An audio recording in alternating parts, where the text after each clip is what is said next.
Ara sí, una vegada inaugurada aquesta jornada com cal, doncs comencem amb el primer plat, que és una taula rodona anomenada Estratègies per acompanyar la ciutadania en transformació digital, on, per sorpresa de ningú, es compartiran experiències i reflexions sobre les competències digitals des d'una perspectiva local, nacional i internacional. I per començar amb aquesta taula rodona, necessito que pugin aquí a l'escenari els seus integrants.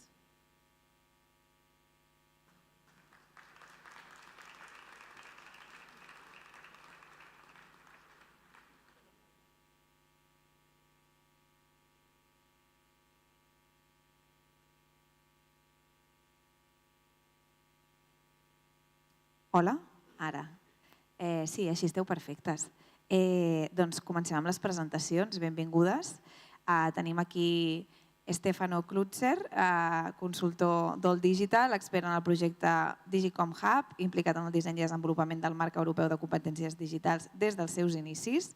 També comptem amb Guillem Porres Canals, representant de la Fundació Esplai Ciutadania Comprometida. L'associació Somos Digital agrupa les xarxes de promoció de l'accés a les TIC a les diferents comunitats autònomes a Espanya i a més aquests dies celebreu 20 anys, tinc entès, així que moltes felicitats.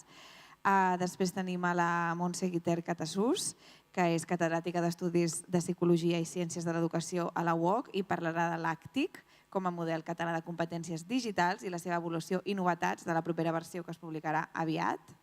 Moltes novetats, com veieu, aniversaris, noves versions. I també tenim aquí a la Laura Copete Trujillo, responsable d'Inclusió Digital de Barcelona Activa, que presentarà el test de competències digitals, que és una eina d'autoavaluació de competències digitals en línia.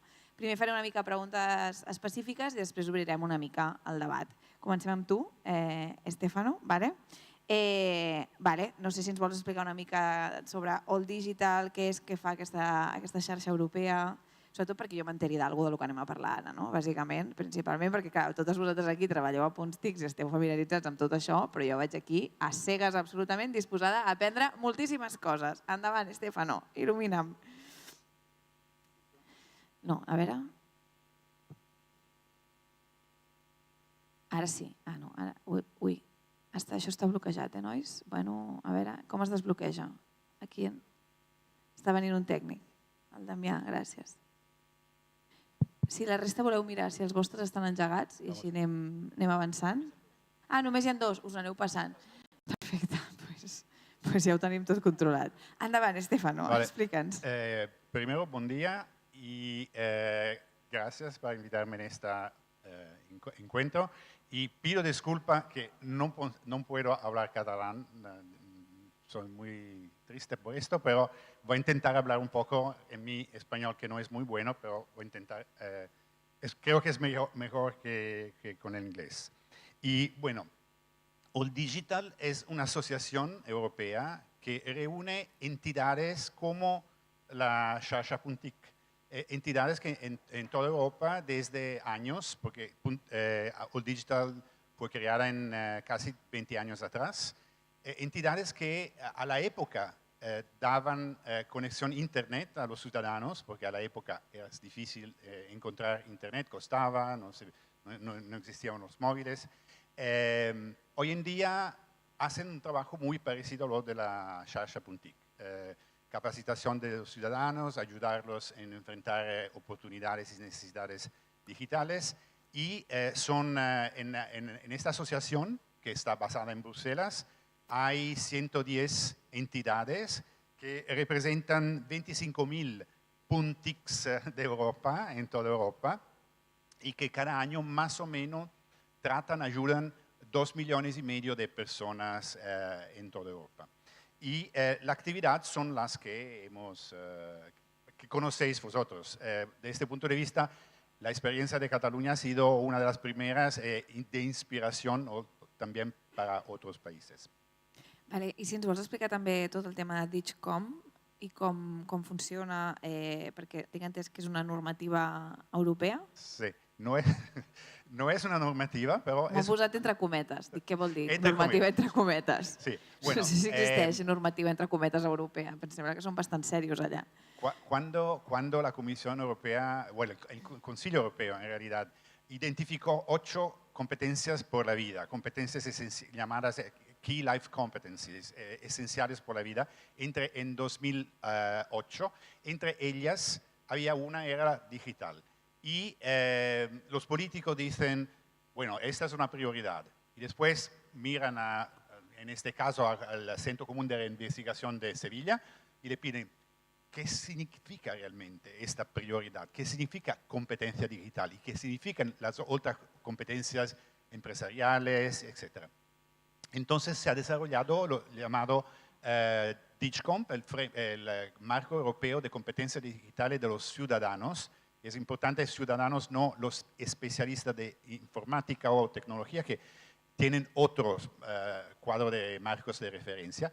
DIGCOMP define, identifica 5 áreas de competencia: la información y alfabetización de datos, comunicación y colaboración en red, la creación de contenidos digitales, que son las 3 áreas verticales de competencia, y 2 transversales, que son la seguridad y la capacidad de solucionar problemas.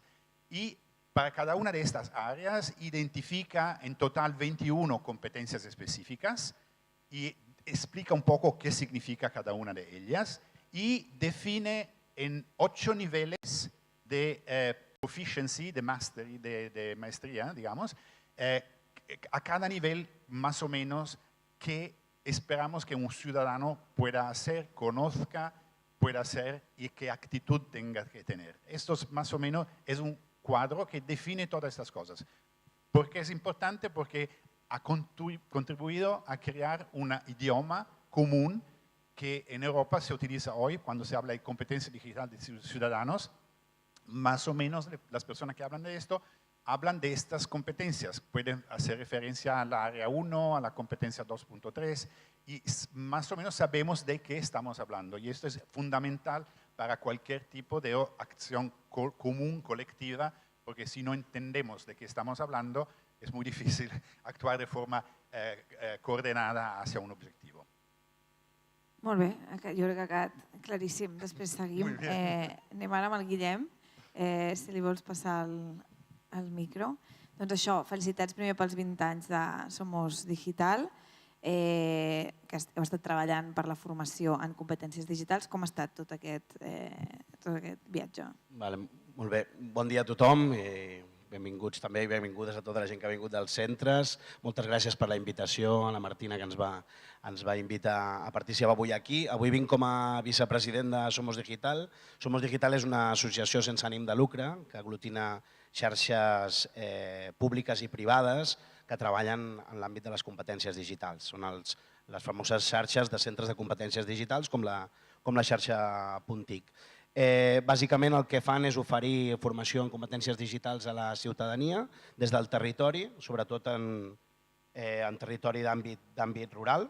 Us donaré algunes dades perquè em toca avui com a vicepresident explicar-vos quin és una mica l'impacte que tenim com a associació. Estem parlant que amb totes les xarxes de Somos Digital estem parlant de 2.359 centres de competències digitals, dels quals un 80% estan en zones rurals, vol dir en poblacions de menys de 10.000 habitants, i això vol dir també una comunitat de dinamitzadors i dinamitzadores, de mentors digitals, de 2.283 persones.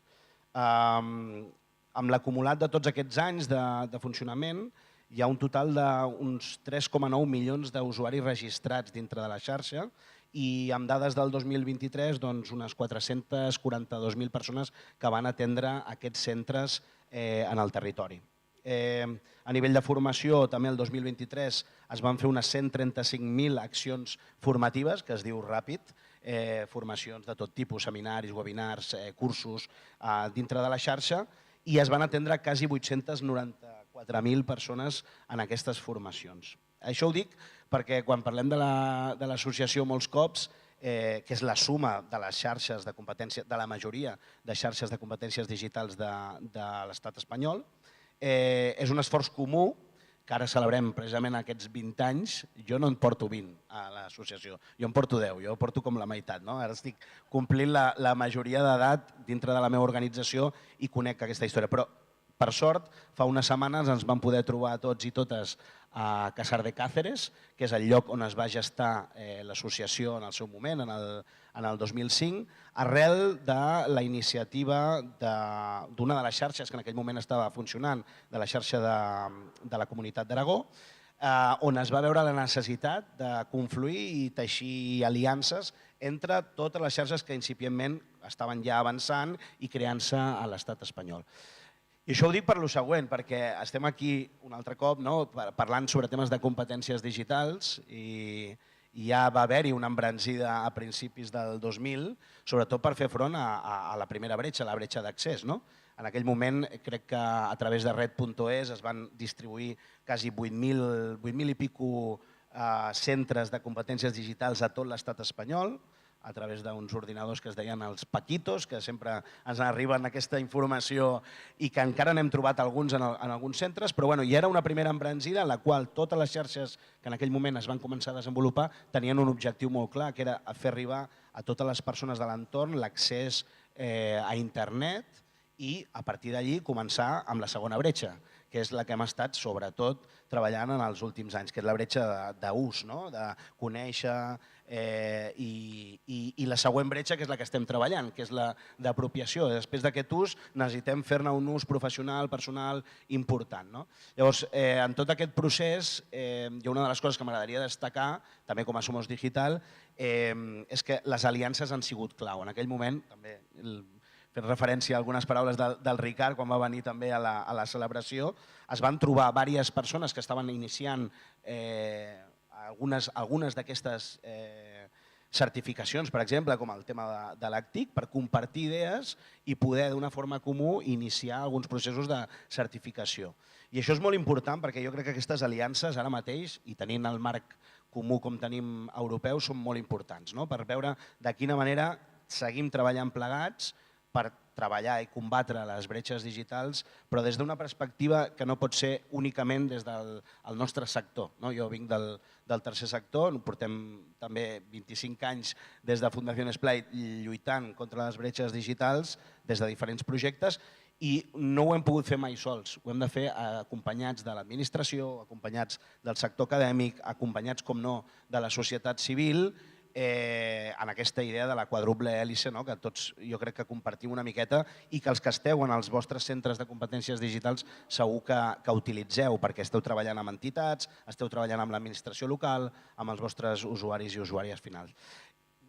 Jo bàsicament donar-vos les gràcies per estar avui aquí també i com a Somos Digital també deixar la porta oberta que puguem fer consultes o qualsevol informació que puguem donar-vos des de l'associació i que junts i juntes aconseguim tot això a través de les xarxes, a través dels centres de referència, que per mi és un concepte clau que ha aparegut per primer cop aquest any al Pla Nacional de Competències Digitals, que són els centres de referència en competències digitals. I això implica un ampli sector dels centres de competències digitals, però també de tots aquells punts que estan donant formació en competències digitals. Molt bé, moltes gràcies. Després seguim aprofundint en el tema. Anem amb la Montse, perquè així aneu parlant una mica, perquè si no us avorriu, no? Si ara estic 20 minuts amb cadascun. Montse, a veure, tu m'han dit que ens venies a parlar d'ACTIC, signifiqui el que signifiqui això, per tant, jo estic obertíssima a que m'ho expliquis. Entenc que és el marc català de competències digitals, ja ho tinc aquí apuntat. Què és el que feu? Quines són les novetats en aquesta nova actualització? Si ens pots explicar una mica? I tant. Mira, moltes gràcies. La veritat és que vull agrair al Departament d'Economia i Societat Digital que m'hagin convidat perquè em fa molta il·lusió. Veig que avui hi ha com moltes il·lusions aquí i m'afegeixo perquè realment la UOC i jo personalment amb la meva companya Teresa Romeu hem estat a la llavor, a la conceptualització del que és l'ACTIC. I també fa just 20 anys, perquè ahir mirava i tenim 2 convenis del 2005 i 2006 per definir la primera versió de l'ACTIC. En aquell moment ens ho va encarregar el Ramon Berlan i al cap de molt poc ja es va incorporar el Ricard i ja hem treballat amb el Ricard tot aquest temps. Com ell diu, jo crec que va ser un moment molt visionari. Jo també tinc la sort d'estar a la UOC des de fa, ara també celebrem 30 anys, i ja havíem format durant 10 anys els estudiants amb una assignatura que li dèiem en aquell moment multimèdia i comunicació, però després competències TIC, amb com aplicar les tecnologies en l'àmbit acadèmic i professional.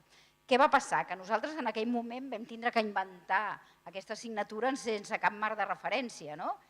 I jo crec que per, no sé, una certa sensibilització social i perquè anàvem veient, ja ens vam adonar que dintre del que eren les competències TIC hi havia un tema que era molt crític, que era tot el tema de l'actitud i el civisme digital, no? I us estic parlant de fa 20 i pico d'anys. Llavors jo crec que una mica gràcies a això i que ja teníem aquest bagatge d'haver format tanta gent a la UOC durant aquells primers anys, ens van vindre a buscar i ens van dir hem de crear un marc de referència o definir quines han de ser les competències TIC pels ciutadans, que crec que això és un tema molt important. I allà ens vam posar a treballar, jo crec que també de forma molt col·laborativa, com tu deies, vam treballar amb diferents departaments de la Generalitat de Catalunya de manera molt interdepartamental per definir la primera versió de les competències digitals. I a part també vam treballar amb totes les universitats catalanes una mica per validar-ho. Això va acabar consolidant amb el que el 2009 va ser l'actual ACTIC. Què diria jo d'aquest ACTIC, per què el volíem i quin valor tenia? Hi ha un element clau que aquesta idea de ciutadania digital ja va aparèixer en aquell moment, que no es deia enlloc. Jo sempre m'he quedat amb aquesta idea de ciutadania digital que després de 20 anys encara l'anem traient, però que en aquell moment, com parlàvem abans amb el Ricard, tot això era una mica aquells penjats que els agrada la tecnologia, que van definint marcs, van dient coses. Però va ser important. I va ser important i en aquell moment com vam definir l'ACTIC? Doncs amb 8 competències molt lligades una mica a eines. El que era, que ho recordo, però ja vam afegir una competència que era cultura, participació i civisme digital. I després la resta era molt lligada a la tecnologia, tecnologia digital, ordinadors, sistemes operatius, clar, ara em sembla com prehistòric, però en aquell moment era. També parlàvem del que era la navegació i la comunicació, el tractament de la informació escrita, el tractament de la informació gràfica, el tractament de la informació sonora, les bases de dades, el tema de presentació de continguts. Això eren les competències digitals de fa 20 anys. I en allà ja vam crear tota una sèrie d'elements. Després també vam treballar, vam considerar que era molt important, o es va considerar, jo diria, la Generalitat en aquell moment, que era molt important tenir un certificat perquè des del punt de vista de l'ocupabilitat la gent tingués un reconeixement una mica homogeni. De fet, quan ho vam definir, vam pensar molt en el nivell d'anglès, que hi havia 3 nivells, hi vam haver el bàsic, el mitjà i l'avançat. I vam definir l'ACTIC amb aquests 3 nivells. Consideràvem que era molt important crear aquesta certificació per donar, el que vosaltres també estàveu dient, donar un paràmetre de com reconèixer el que eren les competències digitals d'aquell moment, que la veritat és que no eren ni competències ni digitals, eren les competències TIC que li dèiem. Llavors aquest va ser una mica on vam arribar fa 20 anys. Això ho hem anat treballant, després el 2011-12 vam treballar tot el que es van treballar les equivalències, perquè vam considerar que era molt important que ja les formacions que s'estaven fent tinguessin un reconeixement, en el cas de la formació d'adults, en el cas de la UOC se'ns va donar l'equivalència amb aquesta assignatura que us comentava i per tant ja vam anar creant tot això. Després, el 2019, des de Barcelona Activa, se'ns va demanar definir un mapa de competències digitals i d'alguna manera ja vam pensar en un mapa que com el 2012, que ja havíeu comentat, s'havia definit, jo encara tinc la frase, la definició que va fer la Nuska Ferrari el 2012 de què era la competència digital, que no era un tema instrumental, sinó eren aquells coneixements, actituds, etc., que es necessiten per col·laborar, per crear coneixement, per no sé què, de forma crítica, cívica, etc. La definició que es va fer el 2012 i després ja el primer marc de referència del DISCOM, que ja tenia aquestes 5 àrees que he comentat. El mapa que ens va demanar Barcelona Activa ja el vam fer amb aquestes 5 àrees, però jo diria que les àrees ja tenien d'alguna manera els trets distintius que nosaltres havíem definit ja en el primer ACTIC, més tota l'actualització que corresponia. Llavors, una mica partint del mapa i amb un nou encàrrec de la Generalitat de Catalunya, del Departament de Polítiques Digitals, i juntament amb l'Enquerna vam fer una nova proposta d'actualització de l'ACTIC, però mirant una mica el que era el DISCOM europeu. Nosaltres havíem fet una definició molts anys abans i havíem de mirar a Europa i veure què era. Llavors vam acabar fent l'ACTIC, que és la versió nova de l'ACTIC sota el paraigües o sota el framework del DISCOM. Aquest nou ACTIC també tenia 5 àrees competencials, però no són exactament les mateixes. Vam mantenir el que era la cerca i el tractament de la informació. El tema de la comunicació i la col·laboració també la vam mantenir igual, però vam treballar uns certs trets distintius. No parlàvem només de seguretat, sinó ja parlàvem de seguretat, civisme digital i participació, i aquí recuperàvem aquesta idea de civisme que per nosaltres com a ciutadans era molt important, i la participació ciutadana. Després també a la que era la creació de continguts nosaltres vam afegir el tema de la programació perquè consideràvem que era important, però també vam afegir la fabricació d'objectes perquè a Catalunya tenim tota una sèrie d'ateneus de fabricació digital i vam dir, a veure, això té sentit que no només parlem de la creació de continguts en sentit ampli, sinó que també li reforcem aquesta idea de creació d'objectes i amb el que era la resolució de problemes nosaltres vam afegir l'autonomia. Per nosaltres era molt important aquesta idea d'autonomia digital i creiem que això és una mica els trets distintius d'aquest nou ACTIC en relació al que és el DISCOM i recuperant alguns elements que ja teníem de l'original. Per tant, tenim ja un nou ACTIC que mira o que està sota el paraigües del framework del DISCOM i que, a més, des de fa uns mesos ja ens estem plantejant aquest nou ACTIC com incorpora tot el tema de la IA, perquè no podem estar parats, sinó que la tecnologia evoluciona i ja vam fer un seminari on plantejàvem com a les àrees competencials i a les pròpies competències està impactant el tema de la IA. Encara no s'han publicat els primers resultats, però sí que podem dir que el marc que tenim és fort, és consolidat i la IA s'integra dintre dels diferents apartats, però que d'alguna manera es manté el marc integrant de forma, jo diria pràcticament a totes les àrees competencials, alguna pinzellada vinculada al tema de la IA.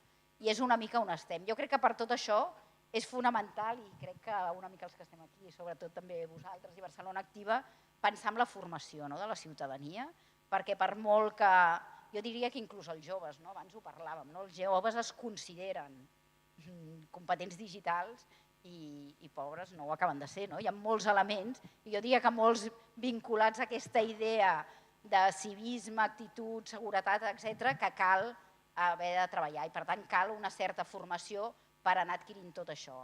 I per això crec que també des de la UOC també estem treballant tot el que és la formació en competència digital i participant en projectes com el Som Digitals, que també sortiran en un taller, o UOC Rural Digital, que estem fent la formació en competències digitals bàsiques amb tot el que seria el món rural, però que la formació és imprescindible per anar actualitzant, perquè jo diria que a diferència de l'anglès, l'anglès queda més estàtic, el tema de les competències digitals s'ha d'anar actualitzant periòdicament. I allò que et pensaves que ja tenies molt integrat, de sobte apareix temes com la IA que et fa qüestionar o temes de seguretat, etc., que hem d'anar seguint actualitzant-nos. No sé si he anat responent. Molt bé, ha quedat claríssim. I és molt interessant, ara en parlarem, això que dius de competències digitals, potser no és només saber agafar un mòbil i baixar-te aplicacions i fer-lo servir, sinó com el fas servir i quin tipus d'esperit crític tens perquè no te la colin amb tota la quantitat d'informació que es mou a internet. Ara en parlarem, però primer m'agradaria parlar amb la Laura, perquè ens expliqui què és exactament això del test d'autoavaluació de competències digitals, tot i que el nom la veritat és que no és molt críptic, vull dir, crec que ho puc entendre, però si ens ho pots explicar millor, quin és el públic principal d'aquest test, per què des de Barcelona Activa heu considerat que això era important, totes aquestes coses. Perfecte, doncs moltes gràcies per convidar-nos. De fet, crec que Montse m'ha fet una introducció perfecta, perquè des de Barcelona Activa estem molt orgullosos que portem més de 25 anys ajudant a la ciutadania i acompanyant a la ciutadania en la transformació digital a través del Cibernarium. Per als que no ho coneixeu, però hauríeu de conèixer, el Cibernarium és un servei de capacitació, divulgació i acompanyament digital de l'Ajuntament de Barcelona que va començar l'any 99 i des de llavors hem acompanyat més d'1 milió d'inscrits en diferents àmbits, des de formació molt bàsica fins a formació més intermitja, fins a el que comentaven abans de que tenim un dèficit de talent digital, doncs també formant programadors de diferents especialitats perquè puguin entrar al sector digital. Ara bé, dins d'aquests 25 anys de trajectòria ens vam adonar que hi havia una barrera molt important. I la barrera important era que les persones no saben què són les competències digitals i directament no saben quin nivell de competències digitals tenen. I això representava un problema per nosaltres perquè implicava que la ciutadania no sap ni per on començar a formar-se. Saps? Si no tens aquest diagnòstic inicial, no saps quin seria el remedi. Llavors, també perquè feu una mica de context, el que comentava la Montse és ideal, o sigui, a diferència de l'anglès, les competències digitals és una cosa que evoluciona. Llavors, per exemple, el 99, quan vam començar, teníem una única activitat i fèiem com navegació per internet, en el que era llavors l'internet. I ara, 25 anys després, estem fent més de 400 activitats, tots els tipus de formats. I, clar, aquesta complexitat també de l'oferta, que jo crec que reflecteix la realitat del que és el món avui dia, implica que també per molts ciutadans és massa informació, no saps per on començar, ho he de saber tot, com començo. Llavors, en aquest sentit, arrel del mapa de competències que vam consolidar amb la GENE i amb la UOC, vam dir necessitem una eina d'autodiagnosi, necessitem que les persones tinguin una forma objectiva, i molt important el tema d'objectiu, de dir on estic. Llavors, aquest test es basa en les 5 àrees competencials, en les 9 competències que vam determinar. Està disponible en línia, llavors si no l'heu fet el podeu fer, és completament gratuït i està disponible en català, en castellà i en anglès. El test també detecta més o menys el teu nivell, llavors la durada varia depenent del teu nivell, no et pregunta i et matxaca si ja detecta que estàs tenint certes mancances. I el que més ens interessa del test és que al final no només et dona un informe, com quan vas al metge i et donen el teu informe de l'anàlisi de sang, però també et dona recomanacions. Llavors és aquest call for action de mira, aquestes competències no les tens molt elevades, podries millorar, però millora-les amb aquestes activitats del Cibernarium que són gratuïtes i que fem d'aquí 3 setmanes en tal equipament concret. Llavors, aquest test el vam publicar a finals de l'any 2022. De moment tenim més de 14.500 testos fets, llavors està sent, la veritat, tot un èxit i és una eina no només per a la persona ciutadana de saber on començo a formar-me, com estic, també per veure la trajectòria, perquè el pots fer diverses vegades, pots fer quan comences a formar-te i al final llavors pots de manera objectiva saber com has millorat arrel d'aquestes formacions que estem fent. Però també és molt útil per a nosaltres com a administració pública tots els resultats d'aquests tests, perquè aquests 14.500 testos que tenim són dades que ens ajuden a informar-nos com està la ciutadania, quines són les barreres, quins són els factors que estan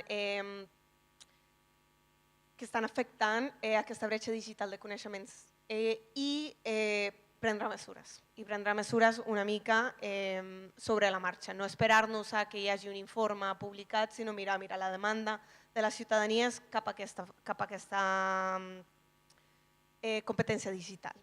Llavors, no sé si tens algun dubte. No, jo crec que claríssim. Si voleu ara parlem una mica en general i així podeu anar passant-vos el micro i fent una veritable taula rodona. Podem agafar-ho per aquí. O sigui, jo entenc que... Volia preguntar-vos en general quins eren els reptes que hi havia de cara a les competències digitals, perquè sí que entenc que durant molt de temps el repte era que ningú es quedés exclòs, que tothom hi tingués accés, i com bé deia el Guillem, i ara ja l'accés potser és més fàcil, i el que importa més és el com i no tant el què. Llavors, si volíeu parlar de quins reptes, a banda de la IA, que si voleu després en parlem en concret perquè és un tema també molt important.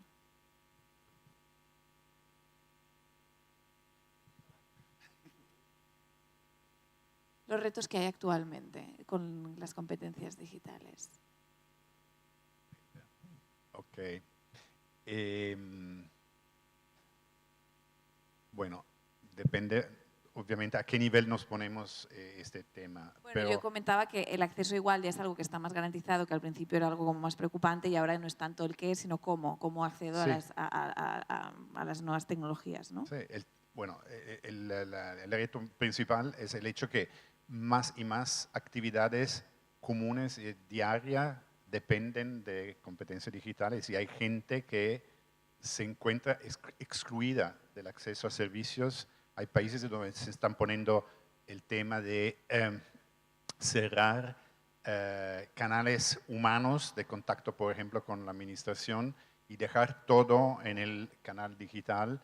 Y este es un debate que, por ejemplo, en Bélgica se está discutiendo de esto, en Dinamarca han decidido hacer una política desde años en base a la cual solo publican un nuevo servicio público digital, lo ponen disponible al público solo en el momento en que hay la certidumbre que haya mecanismos de soporte de los ciudadanos, de capacitación o de facilitación o soporte de cualquier tipo que garantice que todos los ciudadanos tengan un soporte, puedan acceder a los servicios y en este momento cierran el canal, digamos, físico del, no sé cómo se dice en español, lo sportello, en italiano se llama sportello, counter, cuando tú vas a la mostrador de la pública administración.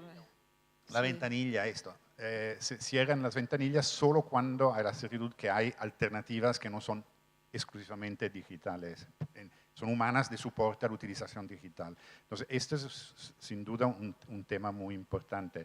Y en general, otro tema sobre el cual todos están preguntando es claramente lo que se decía antes de la inteligencia artificial, porque está impactando de forma muy, muy fuerte en todos los ámbitos y bueno, hay muchos aspectos que todavía no se comprenden, no se sabe cuáles son las implicaciones a distintos niveles, a partir del consumo de energía eléctrica, que es un tema que algunos dicen que va a ser un problema muy, muy serio, hasta el tema de todos los que hacen trabajos creativos que están muy preocupados del hecho que hay soluciones automáticas que van a sustituirlos y los efectos sobre la capacidad de crítica de la gente en el momento en que cualquier pregunta y problema que encuentras, bueno, vamos a preguntarlo a la inteligencia artificial y dejas de seres tú la persona que hace un esfuerzo. Bueno, y que además no lo sabe todo, quiero decir que se equivoca bastante. Sí, sí. En muchas cosas. Sí. O sea, yo le he preguntado a veces cosas. Sí, También sí, es verdad que le he preguntado de astrología, que igual no era lo que ella domina más. Pero hasta la fecha de nacimiento de las personas, o sea, le preguntas quién es Acuario y te dice una persona que nació en julio, que tendría que ser Cáncer, y te lo dice nació en julio y digo, te han programado súper mal. Pero y pienso, si esto pasa con más cosas, que nos estamos tragando, ¿no? Bueno, y vamos a hablar luego de la inteligencia artificial, pero adelante. Como queráis y seguir comentando retos. Jo, si voleu, algunes de les activitats més demandades a nivell de competències digitals que hi ha per part de totes les xarxes que conformen l'associació Somos Digital seria l'alfabetització digital bàsica, que segueix sent una necessitat, i ho sabem tots i totes, que estem treballant directament amb les persones, l'alfabetització mediàtica o informacional, que cada cop agafa un pes molt més específic, tots els temes de la desinformació, els bulos, el fake news, etc. La millora de l'ocupabilitat a través de les TIC. Jo crec que seguim tenint moltíssima demanda a nivell de competències TIC per a la recerca de feina. Formacions en STEM també, estem fent robòtica educativa, programació, disseny 3D des dels centres, activitats makers de fabricació, de creativitat, els serveis de formació també a col·lectius, a empreses, a persones emprenedores que també es donen des dels centres, serveis de formació online mitjançant algun catàleg que tenim, que totes les xarxes tenen de teleformació, i també, com no, la part més disruptiva que ha entrat ara en temes d'intel·ligència artificial. Jo el que volia dir que un dels reptes que tenim també a nivell competencial és, i crec que ho discutíem abans quan estàvem aquí xerrant, és com les persones entenen o veuen la necessitat d'adquirir aquestes competències digitals. I aquí faig referència a la companya, la Clara Centeno, que algun cop ha parlat també de la competència més emocional, no? de la competència en què vincules la necessitat que tu tens d'adquirir aquella competència amb un objectiu molt concret. Per exemple, búsqueda de feina, per exemple, millorar les meves relacions socials, per exemple, llavors el que ens estem trobant més, i jo crec des de les demandes, són formacions molt més específiques, amb continguts molt més clars i concisos, envers de formacions molt més àmplies que toquin tot l'espectre de les competències digitals. I això és una de les coses on s'està reforçant a més tot el sistema de microcredencials, formació que passa també des de l'àmbit acadèmic, però també hi participen les entitats que no són de l'àmbit purament acadèmic o de més. Jo crec que és un dels reptes a nivell de competències poder fer aquest vincle gairebé, i perdoneu-me l'expressió, emocional, entre la competència demandada en diferents marcs, en diferents demandes a nivell també laboral i el que la persona vol finalment fer o creu que ha de formar-se. Jo crec que és un dels reptes que tenim a nivell de competències. Mira, jo volia, lligat molt amb el que deies, jo crec que el repte de la competència és pensar en col·lectius concrets, que és aquesta, no fer una formació genèrica, sinó pensar en col·lectius concrets. I jo crec que tenim focus important en col·lectius concrets. Jo crec que la gent gran, tot aquest accés a la salut, a temes, és un focus, i per tant la gent gran se sent realment... Per tant, per mi, un focus és la gent gran. L'altre focus, que potser abans no sé si ho he explicat molt bé, és la gent jove. O sigui, tot aquest tema de cibers que hi ha i la falta de consciència de lo que suposa cada cosa que fan a la xarxa, per mi és un tema molt, molt, molt crític i està molt lligat a temes emocionals, que són temes que ja estaven en l'àmbit escolar, d'instituts, etc., però que la tecnologia ho amplifica. I, per tant, jo crec que tenim un focus molt important amb la gent jove, perquè no són conscients, o sigui, perquè són joves i todo vale, I aquest todo vale que queda impremta i que et marca la teva identitat digital és un problema, I a part, no els podem acompanyar perquè pares, professors i tal, no hem entrat en aquest todo vale. Llavors és molt complicat com els acompanyes. Nosaltres hem fet recerques i veus la impotència dels pares davant de tot això.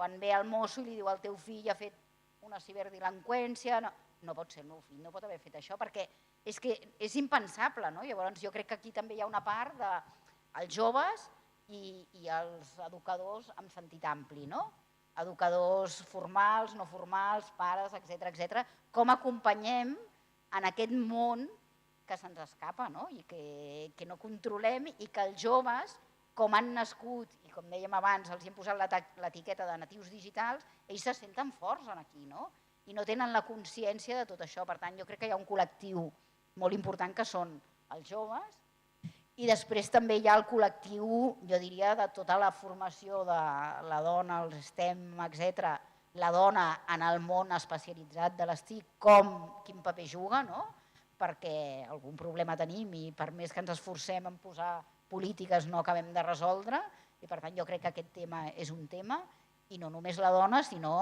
aquestes empreses que no troben gent per treballar, o sigui, com estem formant a les noves generacions perquè realment jo diria que hauríem de trobar la manera, això és una filosofia de fa molt temps, de trobar la manera que cada un des del seu coneixement tingués aquesta especialització digital.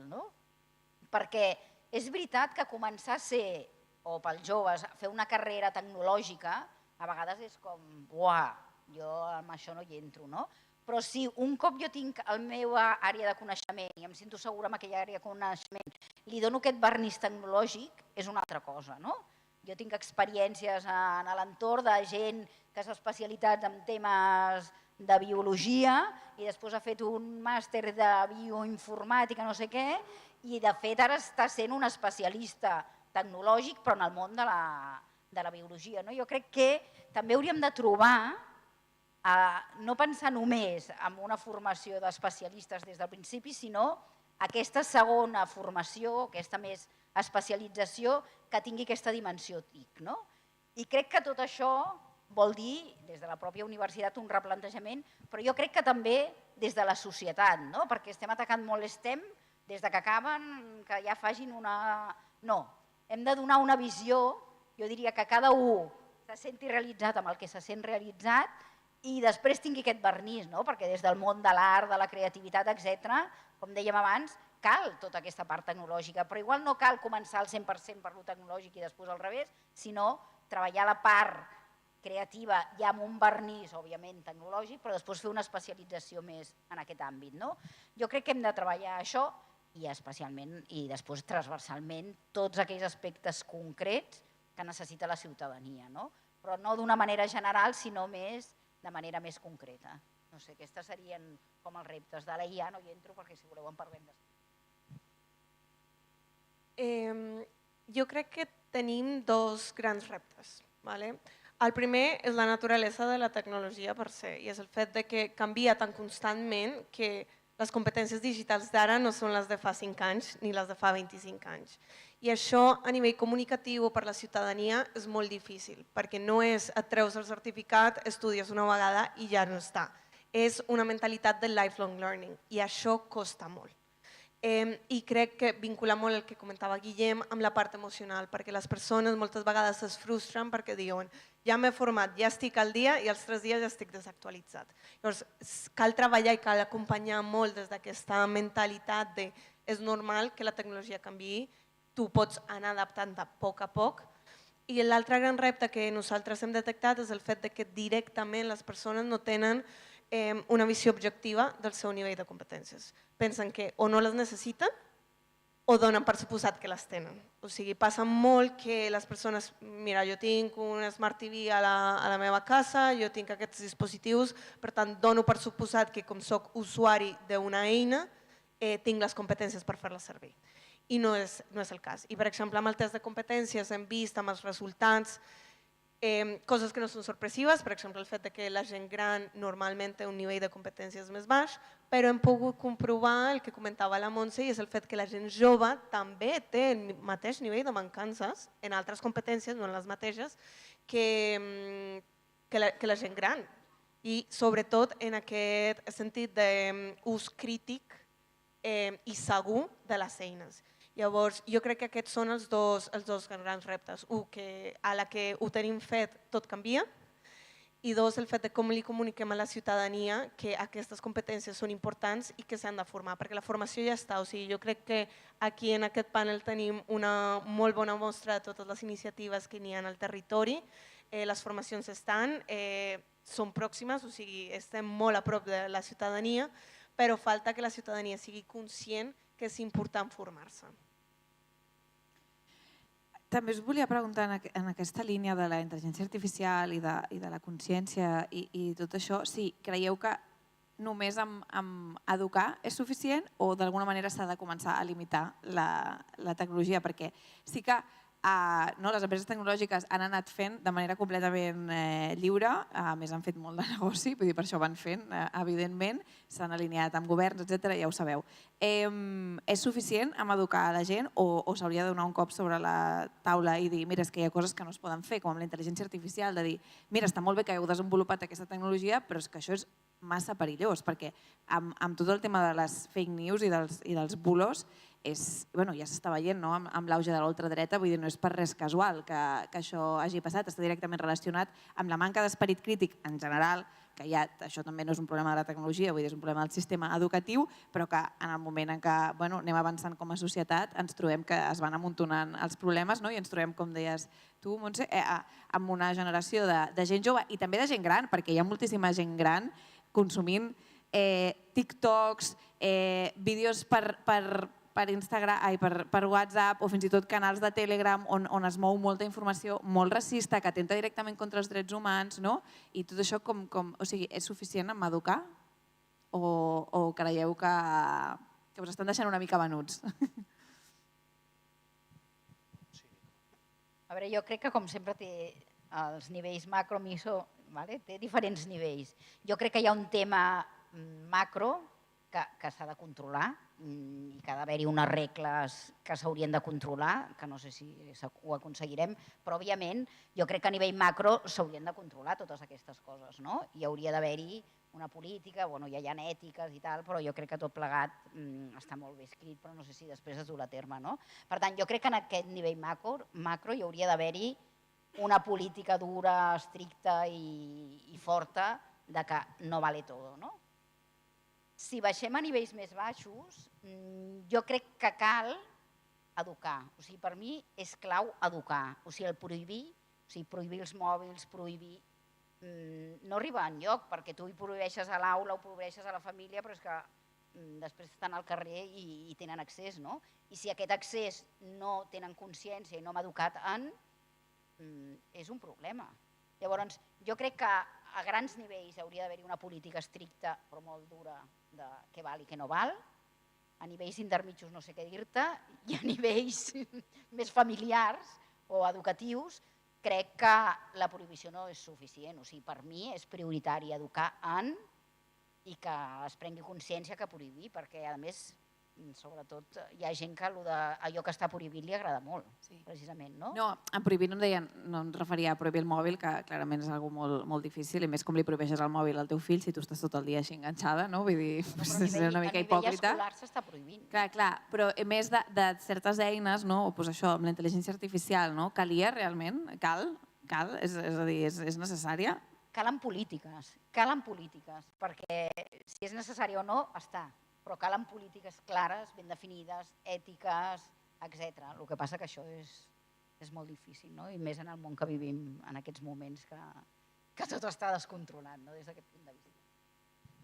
Jo per aportar alguna cosa, per mi són els ritmes un dels problemes que hi ha, no? Estem parlant de 400 milions ja de registrats a ChatGPT i una sola llei de moment funcionant en algun dels països en temes d'intel·ligència artificial. Això vol dir que hi ha un ritme, que és el ritme de producció del software, de les empreses i de més, hi ha un altre ritme, que és el ritme d'aprenentatge, el ritme de conscienciació, de l'ús crític, de les reflexions que fem sobre l'impacte que tindran al medi ambient, que és un altre ritme, no és el ritme de producció. I quan aquests dos ritmes se separen, doncs tornem a tenir bretxes, no? I tenim al mig ja no bretxes sinó abismes realment en l'adquisició de les competències necessàries per a utilitzar aquella eina. No hem de, jo amb això vull fer molta incidència, no hem de pensar que és res més que software. O sigui, ara mateix estem parlant de software en intel·ligència artificial. Ja sé que hi ha moltes atribucions gairebé humanes, però els experts ens estan recordant que estem parlant de software. I llavors l'ús del software és un altre cop aquesta competència que necessitem de l'ús, de l'apropiació, i com a responsables i com a xarxes tenim la responsabilitat de seguir fent aquesta formació i educació. En quant a les recomanacions, doncs, per exemple, en el tema educatiu, la UNESCO ja ha tret unes recomanacions molt interessants en l'ús de la intel·ligència artificial que ja s'està aplicant també en l'àmbit educatiu també aquí a Catalunya. S'ha dit que fins als 13 anys res d'intel·ligència artificial, de l'ús de la intel·ligència artificial de joves a les escoles, i s'ha dit que a partir de 13 anys, de 13 a 18, recomanació amb autorització familiar. És a dir, anem a treballar aquestes eines com el que són, unes eines on hi ha una sèrie de potencialitats, però també hi ha tota una sèrie d'afectacions i de problemes que podem tenir. És a dir, si agafem això com a única referència, per exemple, bibliogràfica de tots els treballs que farem avui en dia i resulta que té al·lucinacions o informació que no és del tot veraç, haurem de fer pujar la competència crítica per veure com aquesta informació la treballem i de més. Llavors, jo crec que hi ha un element de prudència que crec que és important i no està de més el poder establir uns certs límits en l'ús. Després hauríem de veure com després des de l'àmbit educatiu o nosaltres ho fem servir, perquè al final li estem dient als joves, per exemple, o adolescents que no puguin utilitzar-la, però després nosaltres potser la utilitzem en alguns processos. Jo crec que la transparència és un dels elements clau. Nosaltres, per exemple, en algunes de les coses que fem en la producció d'activitat és demostrar quan una cosa ha estat feta amb intel·ligència artificial, les referències, començar a ser com molt transparents en això, educar en quan una imatge ha sigut creada o no amb intel·ligència artificial, és a dir, educar la competència crítica sobre l'ús d'intel·ligència, perquè si no tot el que vagi arribant, i arribaran moltes més coses, ens seguiran sorprenent moltíssim a nivell de competències. Vale, doncs em diuen que és el moment de sentir també si teniu alguna cosa a comentar, les que esteu aquí participant, fins i tot les persones que ens esteu seguint a través de streaming, podeu enviar un missatge puntic al 5555 amb la vostra pregunta. No, és broma, hi ha un xat, podeu fer-ho allà, tot i que m'agradaria moltíssim que apareguessin missatges SMS en pantalla per recuperar una mica l'espíritu de la meva adolescència. No sé si teniu alguna pregunta per fer-los, per seguir amb el debat. Ara jo sé que fa una mica vergonya, després us en penedireu. Zero mans, Mira, molt bé, una valenta. Ara et passaran un micro. És una pregunta per l'Estefano, te la faig en castellà, que segur que nos entendemos mejor. Me pregunto cómo de cerca está el mundo empresarial, que nos sorprende, que un día nos levantamos por la mañana y tenemos la inteligencia artificial acoplada en el WhatsApp y no sabemos de dónde es, ni cómo explicarle a nuestras madres, ignora esto porque es muy peligroso o todavía no sabes manejarlo. ¿Cómo de cerca está esta industria de las personas que diseñan los marcos de competencia digitales que luego entomamos desde Puntic, desde All Digital, desde los telecentros para enseñar? Es decir, nosotros utilizamos los marcos que diseñamos o que se diseñan como referencia para guiar a la ciudadanía, para formarla, para acompañarla, para evitar los malos usos y las desviaciones, pero claro, al día siguiente vas tú a hacer tu clase y te encuentras que tienes una sorpresa, ¿no? ¿Hay contacto, no hay contacto? Yo sé que alguna de las grandes compañías financia, además, en parte, alguno de los grupos que luego, además, son las mismas personas las que diseñan estos marcos competenciales. Nos tenemos que preocupar por esto, ¿no? Sí. Bueno, yo no tengo una visión suficientemente profunda de todos los mecanismos de relaciones que hay en torno a la creación de estos instrumentos para decir cómo funciona realmente. Por mi experiencia personal, por lo que he visto yo personalmente, atrás de estos marcos, ahora estamos trabajando en la versión 3.0 del DIGCOMP, que va a salir a final del año y que, como se decía antes, va a integrar, como habéis hecho en Conactic, va a integrar de forma transversal todos los aspectos, las competencias ligadas a la inteligencia artificial en todas las competencias tradicionales, llamémoslas así, del DIGCOMP.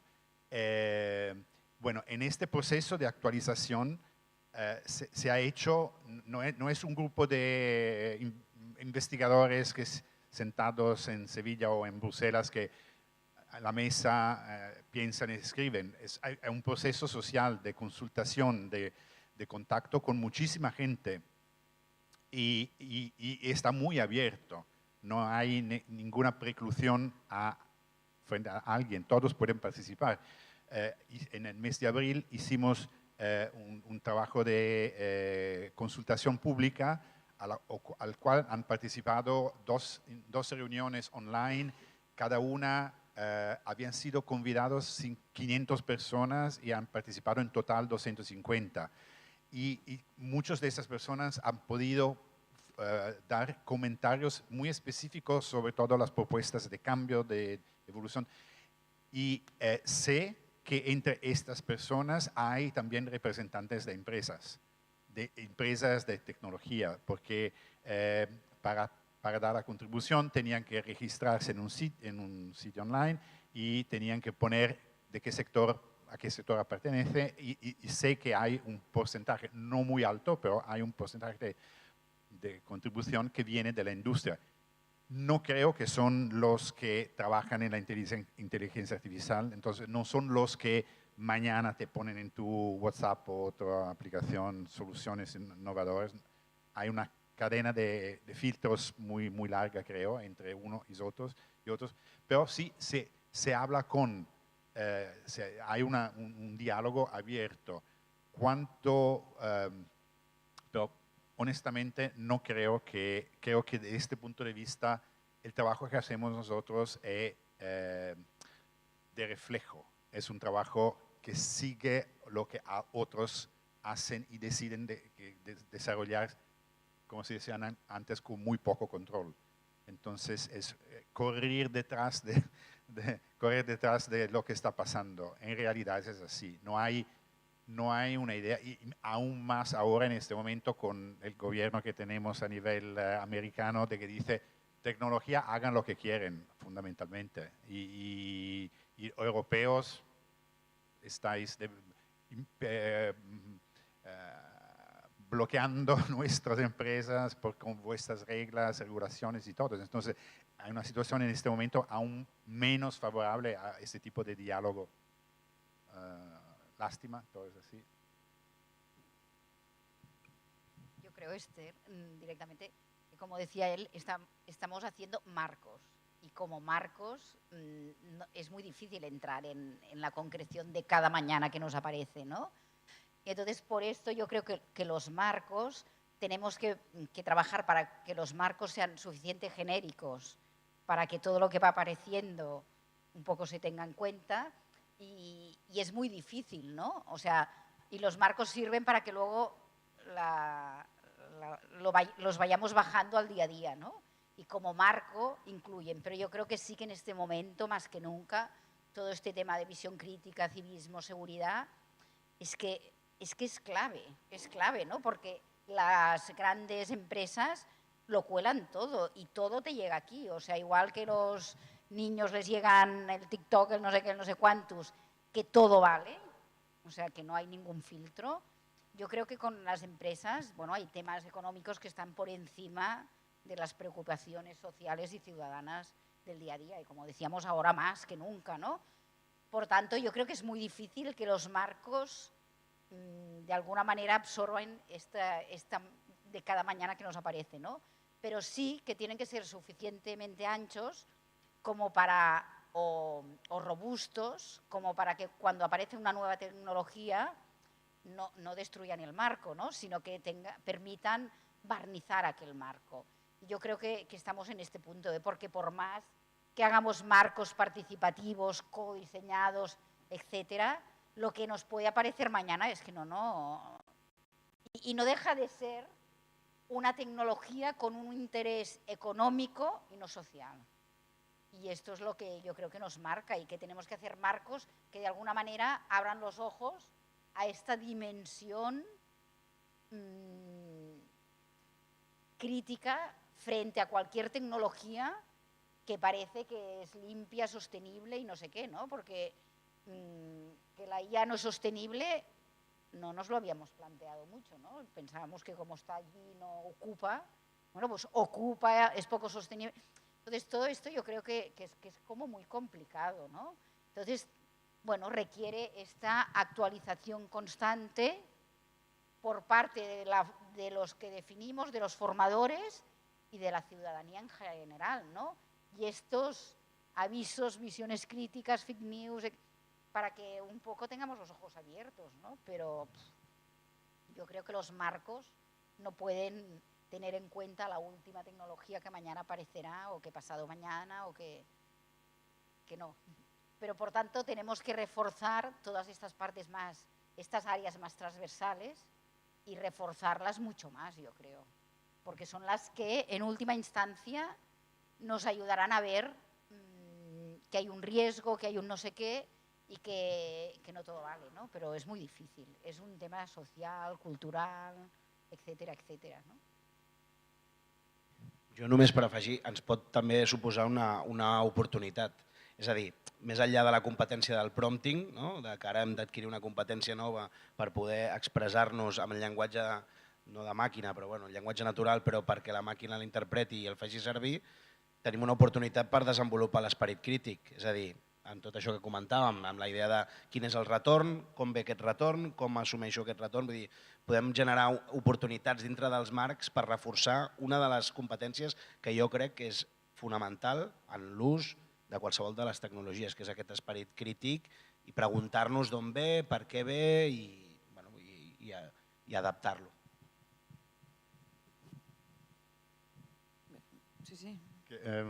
Aprovecho, no sé si tenías idea de preguntarme algo sobre esto, pero un aspecto que puede ayudar en enfrentar este cambio tan rápido es la coordinación y comunicación entre los que trabajan en estos temas educativos, de aplicación de marcos, etc. Y para esto quiero decirle que hay el proyecto por el cual he trabajado en los últimos años que se llama DigComp Hub, es un proyecto Erasmus+, que existía ya desde antes, pero ha apoyado el desarrollo de se llama comunidad de práctica, que reúne en este momento 1.200 personas de todo el mundo, la mayoría son europeos, pero tenemos 85 países del mundo representados en esta comunidad de práctica, y son todos los que de una forma u otra, por su trabajo, están interesados en el DigComp.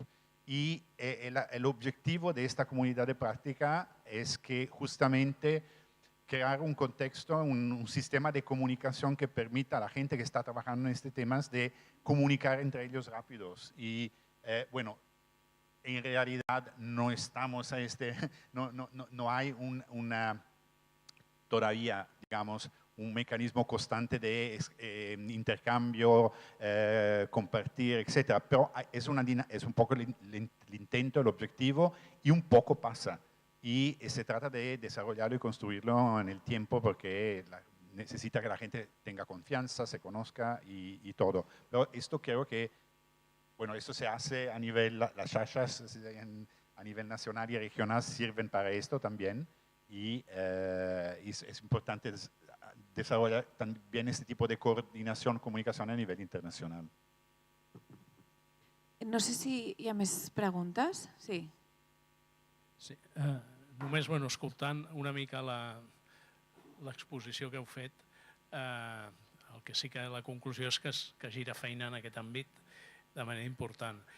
Posant-ho en el context de la xarxa Puntic i de les diferents xarxes que hi ha a nivell europeu i espanyol, durant molt de temps, ara li comentava també el Francesc, es qüestionava la necessitat de tenir aquest tipus d'espais, aquest tipus d'activitats, perquè deien que a nivell de generacions això es anirien morint, diguem, i la gent ja vindria amb les seves competències de sèrie. Pel que estàveu explicant, això no és una realitat. El Covid per mi va ser un tall important, es va posar en evidència que teníem un problema en aquest sentit, i una mica veient tot això i veient també el que deia la Montse, que un públic que fins ara no era un públic objectiu d'aquests espais que eren els joves, ara els joves i l'entorn dels joves passaran a ser un dels centres importants d'atenció. Com veieu el futur d'aquestes xarxes, quin ha de ser el paper i com s'han d'adaptar i transformar tant físicament com el paper dels dinamitzadors i dinamitzadores que estan allà per donar resposta a aquesta necessitat canviant de manera contínua. Bé, jo pels moments que he pogut ja viure personalment a nivell de les xarxes, hi ha hagut alguns moments ja de repensament. En principi eren en els espais físics, repensar els espais físics per repensar una mica les activitats i el tipus de formació que donem als espais.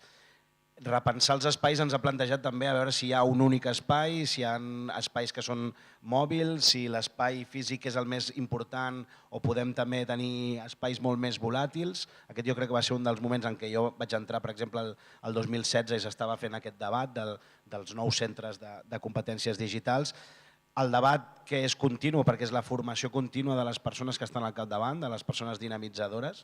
Cada cop és una capa sobre capa de necessitats formatives que tenim davant la irrupció d'aquestes noves tecnologies. I jo crec que en aquest sentit les xarxes són més necessàries que mai. És a dir, el compartir les experiències que s'estiguin fent, com ho fem a Somos Digital, sobre tu com ho has enfocat, com estem desenvolupant-ho des d'aquesta comunitat, des d'aquesta altra, és fonamental per veure les diferents línies que podem adoptar. En el treball amb joves, la incorporació de joves dintre dels espais també TIC, hi ha moltes iniciatives també que ho fan, perquè són un potencial important de persones beneficiàries del servei, però també perquè comencen a haver-hi molts més projectes intergeneracionals, en el qual joves i persones adultes, que són dos dels col·lectius que tenim identificats, comencen a conviure en projectes intergeneracionals, d'aprenentatge i servei, que ja n'havíem fet i n'hem fet durant molts anys. Jo crec que hi ha un repte de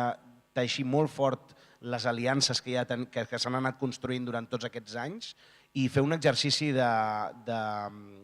jo diria, de generositat en el que funciona i el que no funciona en cada un dels espais. Jo crec que és l'única manera de poder avançar de forma col·laborativa i que puguem trobar solucions conjuntes a problemes que d'altra banda són molt semblants en aquest sentit. És a dir, els problemes de competències digitals que pot tenir una persona d'una població de menys de 5.000 habitants a un lloc concret d'Espanya és molt semblant a la que pugui tenir una altra també en aquest àmbit rural. Llavors hem de trobar sinergies i espais per construir de forma conjunta.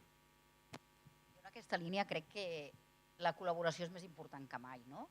Aquestes sinergies no passen només dels puntics, sinó des de les escoles anar a puntics, dels puntics anar a escoles, des del tema de la salut, apropar-se a la gent gran. O sigui, crec que estem obligats a crear xarxes, no? I hi ha xarxes amb actors diferents. O sigui, estàvem molt ben acostumats a crear xarxes amb punts tics, xarxes de docents, xarxes de no sé què, i jo crec que ara ens hem d'enxarxar. I, per tant, crear xarxes perquè quan jo a la meva escola veig que hi ha una necessitat, potser vaig al punt TIC i li dic, escolta, vosaltres què esteu fent d'això? O quan a la universitat veu una necessitat, doncs crec que és clau la xarxa de xarxes. I per tant, quan vam crear l'ACTIC que parlàvem, hem d'anar a tots els departaments per veure quines necessitats hi ha des de cada lloc. Jo crec que ara hem de crear aquesta...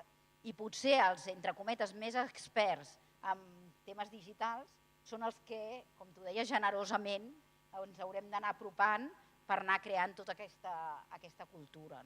Perquè és que és imprescindible aquesta xarxa de xarxes i ens hem d'obrir, o sigui, estem com obligats i no ens podem quedar una mica apalancats de dir jo estic en el meu puntic o jo estic a la universitat i tal, sinó que hem d'anar a apropar-nos a la realitat i buscant aquella necessitat, qui té resposta a aquella necessitat, perquè no tots podem ser experts en tot.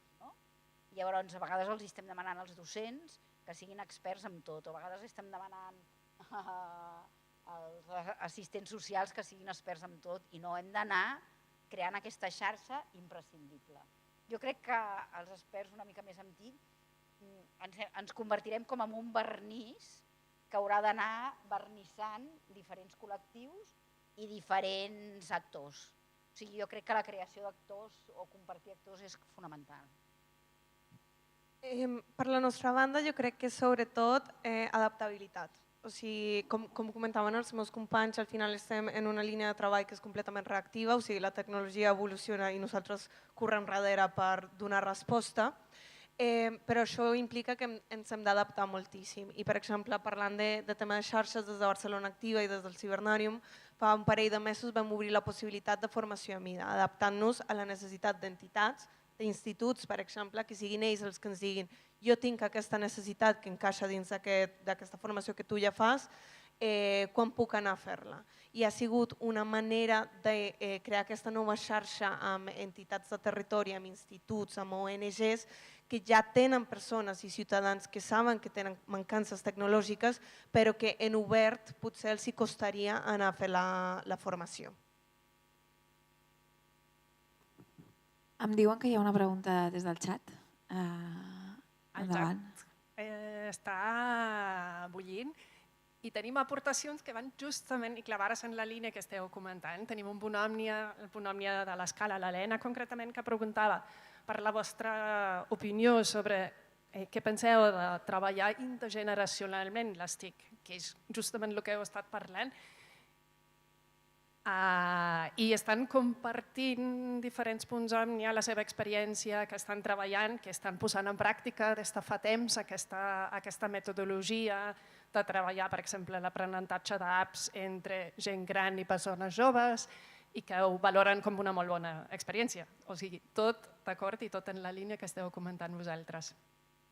Jo crec que és clau aquest treball generacional, o sigui, igual que ha de ser interactors, doncs jo crec que actors són intergeneracionals. I jo crec que hem de veure que tots hi guanyem, no? Perquè un jove ajudant a una persona gran a entendre coses veu el món dels grans d'una altra manera, no? I un gran acceptant que un jove l'ensenya també, no? I per tant tot això jo crec que és clau, no? Ja ho has comentat. Sí, yo diría también, todas las experiencias que conozco de este tipo intergeneracional son súper exitosas, porque lo aprecian muchísimo los mayores y los jóvenes, y los enseñantes también, porque ven una evolución de los jóvenes, de esa experiencia de tomar el papel de educativo, es muy... te lleva a reflexionar sobre también tu experiencia como estudiante, o sea, muy interesante, en general sí. Vale, doncs amb això ho deixarem aquí. Moltíssimes gràcies per totes les vostres reflexions, per les vostres idees. Un aplaudiment, efectivament.